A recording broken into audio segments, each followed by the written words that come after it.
There was once a glyph older than memory, not etched in ink, but in thought. It did not live on pages. It lingered in the space between understanding and obsession.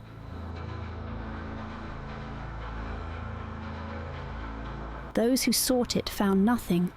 Those who gave up heard whispers too late. It reveals itself only to those who come close, but not quite close enough.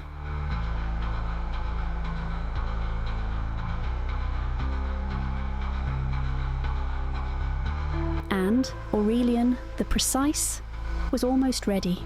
He was a scholar of incantation, a cartographer of spells, the kind of mage who annotated footnotes and debated comma placement in sacred texts.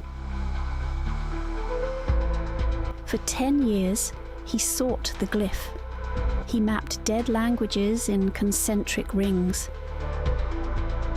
He studied reflected symbols through cracked obsidian. He cross-referenced dreams. And then, on the 13th night of a mirrored moon with the last candle guttering beside him, it appeared, drifting across his vision like smoke, not glowing, remembering itself into being.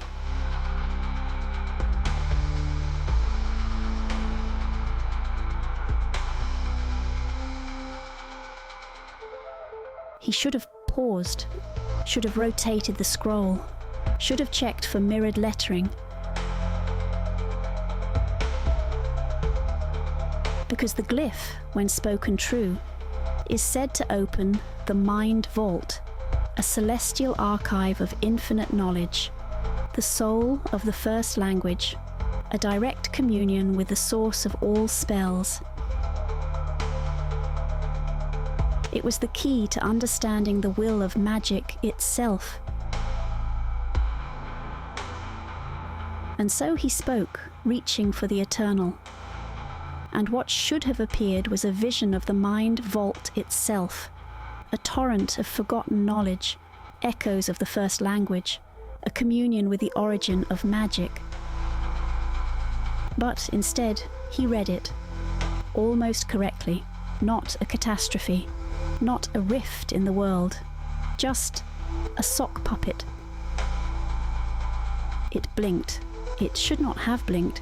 It turned its cotton head toward him, slow and deliberate, as if it had been waiting, as if it had always been there. Then, with absolute confidence, it whispered, "Behold." Behold! Aurelian stared.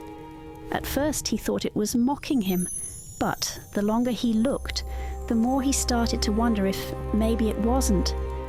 And Aurelian, he didn't want to be the first to admit that the great unlocking of arcane truth might now speak in squeaky voices and woolen riddles. So, he listened.